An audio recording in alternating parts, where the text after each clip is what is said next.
इस वीडियो को आखिरी तक देखना, एक बहुत ही इंपॉर्टेंट वीडियो होगा आपके लाइफ के लिए and it will change the way you think.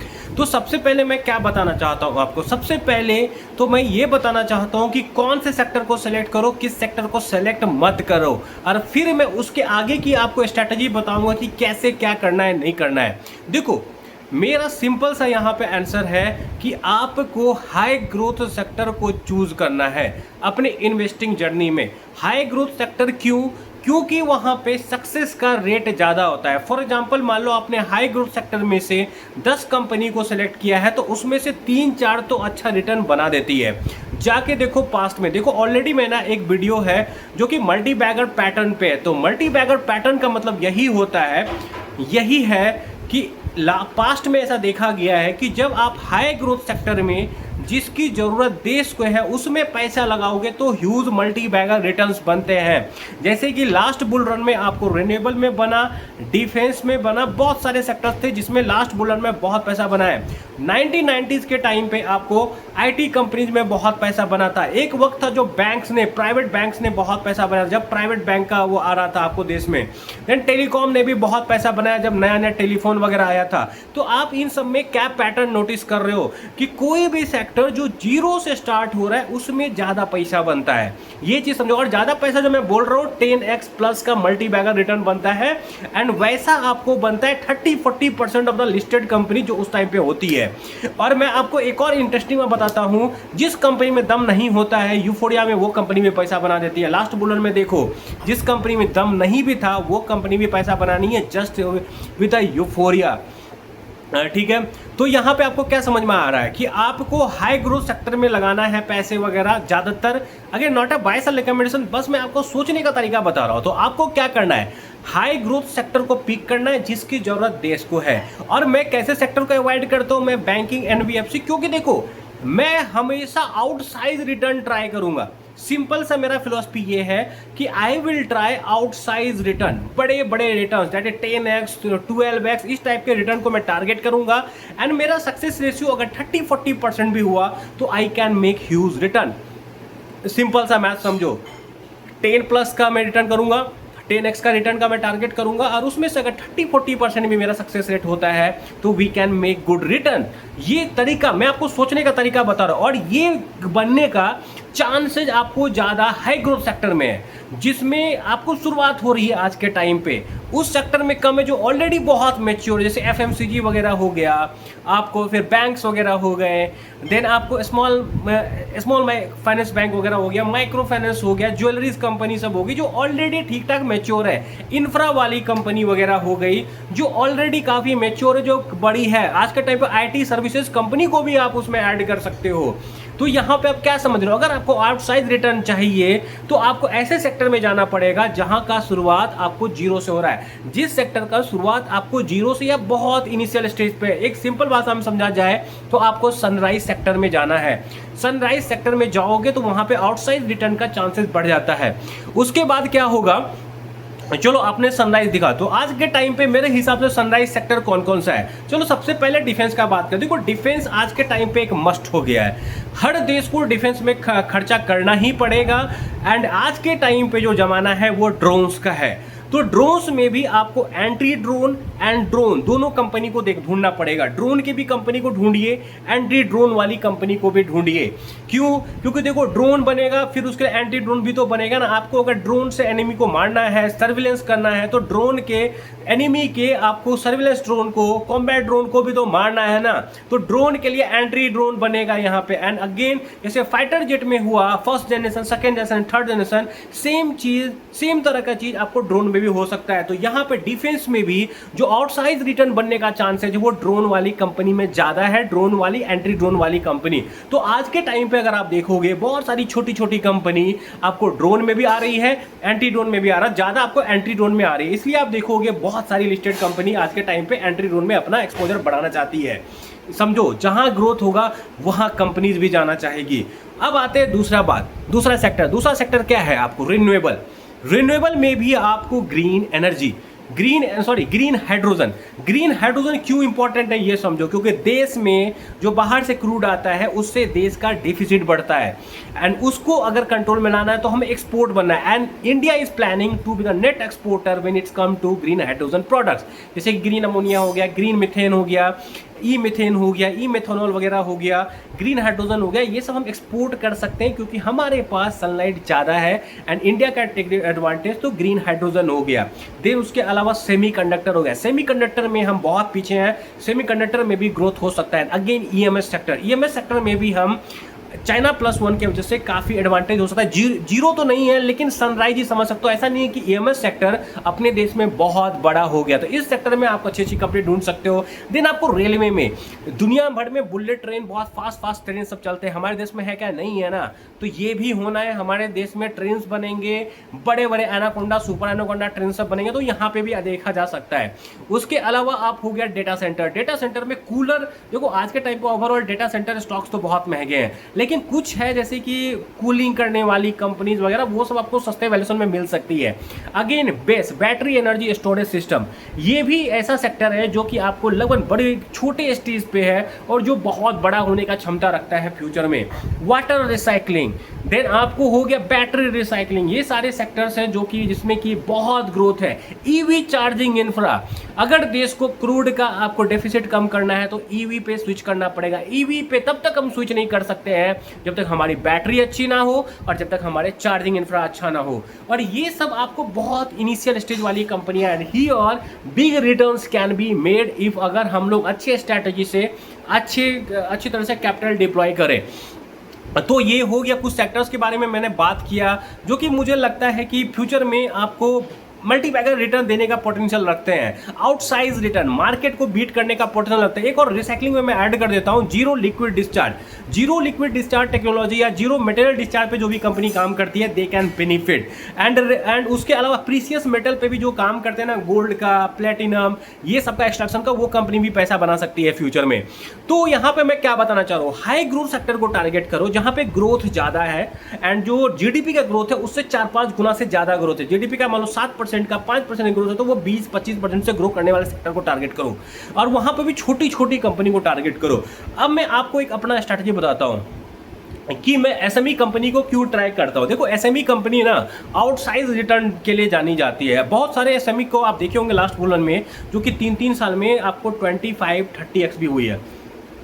3 साल 4 साल में 35x 25x 20x ऐसा रिटर्न दिया है। मैं आपको सिंपल सा बात में समझाता हूं। अगर आपने एसएमई वाला पोर्टफोलियो बनाया, suppose you have only 30% success rate and आपका 10x हुआ, 30% सक्सेस रेट से 10x हुआ, तो आपका ओवरऑल पोर्टफोलियो 3x हो सकता है। You can easily beat market. लेकिन एसएमई के लिए स्ट्रिक्ट क्राइटेरिया क्या है, you should have diversified portfolio. 25 stocks का होना चाहिए अगर आप एक्सपीरियंस नहीं हो। क्यों? क्योंकि एसएमईज इज पेनफुल। एसएमई में इन्वेस्ट करना बहुत ही पेनफुल है, आसान नहीं है। एसएमई कंपनी ऐसे ही नहीं चलेगी क्योंकि उसमें बायर नहीं रहेगा। रिजल्ट अच्छा देते रहेगी लेकिन नहीं चलेगा, बायर नहीं रहेगा। लेकिन जब चलेगा तो वो 3 महीने में 3 गुना भी होने का पोटेंशियल लगता है, 4 गुना 6 गुना भी होने का पोटेंशियल लगता है। This is the power of SME. तो अब यही बता रहा हूँ, एसएमई क्या हुआ, बहुत छोटी छोटी कंपनी जिसमें रिस्क भी ज़्यादा होता है। High risk high reward, high risk high reward बोल रहा हूँ, ये चीज़ सुन लेना। एंड मैं एसएमई में क्यों लगाता हूँ, बिकॉज वहाँ पे अगर मेरे सक्सेस रेट 30% भी हो जाता है ना तो I can have outsize return.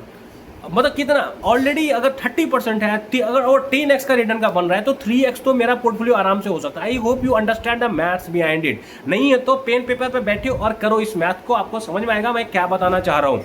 तो यहाँ पे क्या है, आपको एसएमई में जाना है, ठीक है। आपको एसएमई में नहीं जाना, मैं अपना बता रहा हूँ। और एसएमई में जाना उनके लिए थोड़ा सुविधादायक है जिनका ऑलरेडी 25 लाख का पोर्टफोलियो है, क्योंकि अगर आपका 25 लाख से कम का पोर्टफोलियो है ना, you can not diversify. Diversification will be very very difficult for you. क्योंकि क्या है ना कि एसएमई अगर लोगे और डाइवर्सिफाई नहीं करोगे तो बहुत दिक्कत होगा। एसएमई जीरो भी हो जाते हैं, बहुत एसएमई बर्बाद हो जाते हैं। तो आप अगर एसएमई में इन्वेस्ट करोगे तो आपको ये समझ के करना है कि आपके कुछ कंपनी टोटली बर्बाद हो जाएंगे। लेकिन जो आउटसाइज रिटर्न बनाएगा, एक कंपनी आपका 2 बर्बाद हुआ कंपनी का पैसा अकेला बना देगा।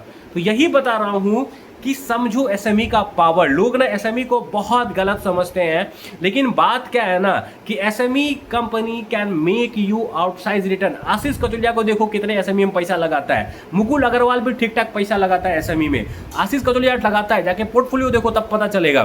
तो मैं यहां से क्या बताना चाह रहा हूं, यस एसएमईज में रिस्क है, लेकिन रिटेल इन्वेस्टर को क्यों एसएमई से डर लगता है? क्योंकि आप भैया खरीदते ही गलत टाइम पे हो।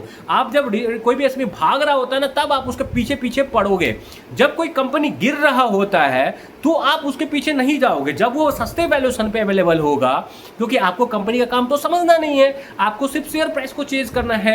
और जब कोई कंपनी गिरेगा आपको लगेगा और गिरेगा और गिरेगा। मान लो आपने सोचा कि 2000 पे खरीदूंगा, 2000 पे नहीं खरीदा, आपको लगा कि अरे यार 2000 तक आ गया, लग रहा है कि 1800 पे भी जाएगा, फिर आप 1800 का वेट करो, फिर 1800 जाएगा, फिर 1800 से फिर आप वेट करें या 1500 जाएगा, फिर 1500 से बढ़ा तब खरीदूंगा। तो ये होता नहीं कि आप एक ग्रीड के लूप में पड़ जाते हो, क्योंकि आपको वैल्यूएशन नहीं आता है, आपको कंपनी का काम नहीं पता है। इसीलिए मैं बोलता हूं मेरे से वैल्यूएशन सीखो, मेरा ऑनलाइन सेशन ले लो, it will be very very helpful to you. नीचे पिन कमेंट में आपको डिटेल वगैरह मिल जाएगा, मैंने फॉरवर्ड कैलकुलेशन वैल्यूएशन वगैरह बहुत अच्छे से सिखाया हुआ है उसमें।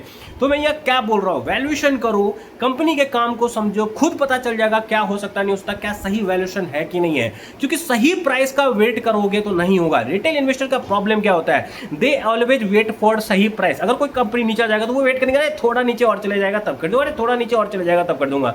वैसे जब ऊपर जाएगा तो वेट करेगा, थोड़ा और ऊपर जाएगा तब बेचूंगा, थोड़ा और ऊपर जाएगा तब बेचूंगा। और ये प्रॉब्लम क्यों होता है, बिकॉज उस रिटेल इन्वेस्टर को वैल्यूएशन का समझ ही नहीं है। दिस इज व्हाई आई से कि वैल्यूएशन मैटर्स एंड कंपनी का काम मैटर। ये दो चीज अगर समझ लोगे तो पता चल जाएगा ऑलमोस्ट कहां पे बेचना है, कहां पे खरीदना है। And this is something very very important.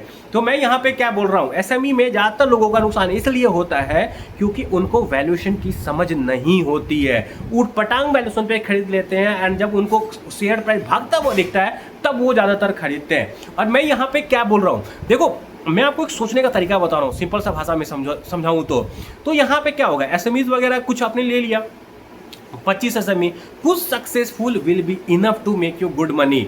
And उसके बाद एक और इंपॉर्टेंट चीज बताता हूं, मैं ऑल इन एसएमई वाला आदमी हूं। क्यों?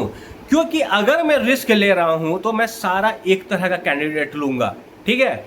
मैं ऐसा नहीं करूंगा कि एक एसएमई के बाद एक मैं स्मॉल कैप ले लूंगा, क्योंकि एसएमई में मेरा डेल्टा ज्यादा बनेगा। अगर मान लो मैंने 70% एसएमई ले लिया, रिस्क तो मैंने ले लिया है, लेकिन रिवार्ड क्यों अपना मिनिमाइज करूं मैं स्मॉल कैप या मिड कैप लेके? तो I don't want to minimise my reward. अगर मैं एसएमई लूंगा तो मैं फुल एसएमई लूंगा। क्यों? क्योंकि मुझे अपने रिवार्ड को मिनिमाइज नहीं करना, क्योंकि मुझे पता है उस 15-20 एसएमई में से एक 3-4 तो बर्बाद हो सकती है, लड्डू हो सकता है सीधा।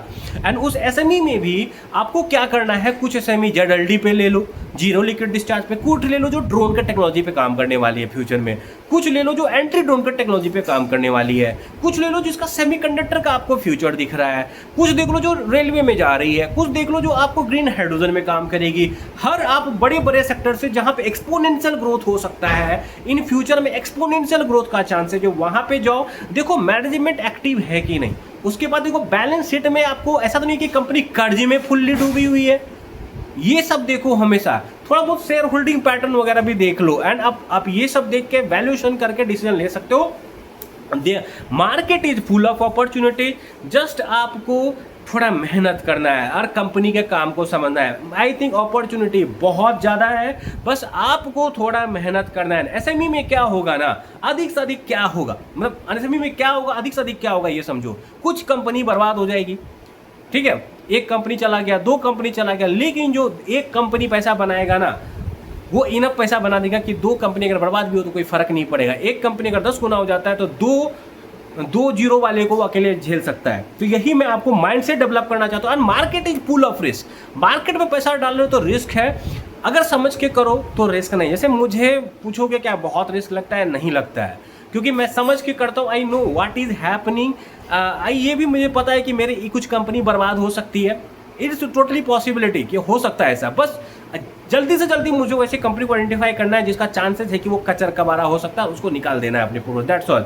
और जो अच्छी कर रही है उनको रखना है। और ये सब हो गया। बहुत इंपॉर्टेंट चीज़ आपने बताया, एक जो है ना कि सबसे इंपॉर्टेंट है करेज चाहिए। करेज कैसे आएगा? करेज आपको आएगा मेहनत करने से, सीखने से। और थोड़ा बहुत एक्सपीरियंस का कोई रिप्लेसमेंट नहीं है मार्केट में। तो आपको थोड़ा बहुत क्या करना पड़ेगा ना, एक्सपीरियंस गेन करना पड़ेगा मार्केट में रह के, और मार्केट में रह के ही आएगा। एंड थोड़ा बहुत करेज लाना पड़ेगा। करेज अपने अंदर डेवलप करोगे ना तो ही मार्केट में बड़ा पैसा बना सकोगे। क्योंकि करेज क्या होता है ना, कोई भी कंपनी को आप लिया, जरूरी तो नहीं है कि अगर अच्छा भी कंपनी, जरूरी तो नहीं है कि आपके लेते ही ऊपर चला जाए। मेरे लिए तो कई कंपनी ऐसे, मैं तो आपको बोलता हूँ ना, मेरे पोर्टफोलियो में एक कंपनी है जो कि मेरे लेने के बाद आपको 30% नीचे गई थी, लेकिन आज के टाइम पे मैं उसमें लगभग 4x पे बैठा हुआ हूँ, और मैंने वहाँ पे भी थोड़ा बहुत खरीदा था। तो यही बता रहा हूँ कि आपको अगर कंपनी का काम समझा हुआ नहीं रहेगा ना, आप बेच दोगे, गलत टाइम पे बेचो, खरीदोगे, और सही टाइम मतलब गलत टाइम पे खरीदोगे भी और गलत टाइम पे बेचोगे भी। दिस इज वाई आई से valuation is very very important. Company का काम and sector is very very important. ये तो आपको लर्न करना ही पड़ेगा। एंड डाइवर्सिफाई करो। डाइवर्सिफाई करने का मतलब ये नहीं कि 100 स्टॉक ले लो, 200 स्टॉक ले लो। अगर एक्सपीरियंस नहीं है तो 25-30, क्योंकि मैं आपको बताया था ना कि मैं ओवर डाइवर्सिफिकेशन में बिलीव करता नहीं हूँ। इतना मैं डाइवर्सिफाई करने में बिलीव करता हूँ कि मेरा अगर एक कंपनी 10 गुना हो, एक कंपनी 10 गुना हो, तो मेरे पोर्टफोलियो को आउटसाइज रिटर्न बने। एंड इसमें भी मैं बिलीव करता हूँ कि अगर एक कंपनी मेरा बर्बाद हो जाए तो ऐसा नहीं कि मेरा पोर्टफोलियो का हालत खराब हो जाए। इसीलिए मैं 15 से 20 स्टॉक वाला पोर्टफोलियो प्रीफर करता हूँ। But I will said you कि अगर आपको एक्सपीरियंस ज़्यादा नहीं है ना, पेन ज़्यादा नहीं झेल सकते हो, तो 25-30 के आसपास का प्रीफरेंस रखो हमेशा। Again it's your choice totally. बस मैं आपको अपना थॉट प्रोसेस बता रहा हूँ, non A by cell recommendation type of thing है। बस ऐसे भी सोचा जा सकता है मार्केट में, और मार्केट में ज़्यादा लोग आपको इस तरह से बताएंगे नहीं। With high risk come high reward. लेकिन हाई रिस्क को अगर कैलकुलेशन करके लिया जाए तो हाई रिवॉर्ड के चांसेस बढ़ जाते हैं, ठीक है। और डाइवर्सिफाई करके सोच समझ के लिया जाए तो आपका सक्सेस होने का चांसेस बढ़ जाएगा। आई होप कि आप मेरा मैसेज लिए हो। मैसेज को समराइज कर देता हूँ। क्या करना है आपको, हाई ग्रोथ सेक्टर को देखना है, एटलीस्ट रिसर्च करो, फिर उसमें से बहुत छोटी कंपनी को लगा, ऑल छोटी कंपनी में पैसा डालता हूँ, ठीक है। क्योंकि मेरा ये है कि आई नो कि few companies will fail. I will try to identify जो फेल करेंगे उनको पहले, एंड जो मेरा ऊपर जाएगा उसको मैं कोशिश करूंगा कि ज़्यादा से ज़्यादा बने, ठीक है। और वो तभी होगा जब मैं ओवर डाइवर्सिफिकेशन नहीं करूंगा और कम डाइवर्सिफिकेशन भी नहीं करूंगा। I hope you got my message. Not a buy sell recommendation, just my thought process. मैं आपके दिमाग में ये बात भी डालना चाहता था कि ऐसा भी कुछ हो सकता है, सोचो एक बार सही। चलो बाय। आई होप कि आपको अच्छा लगा हो, सब्सक्राइब कर लेना। Thank you, bye.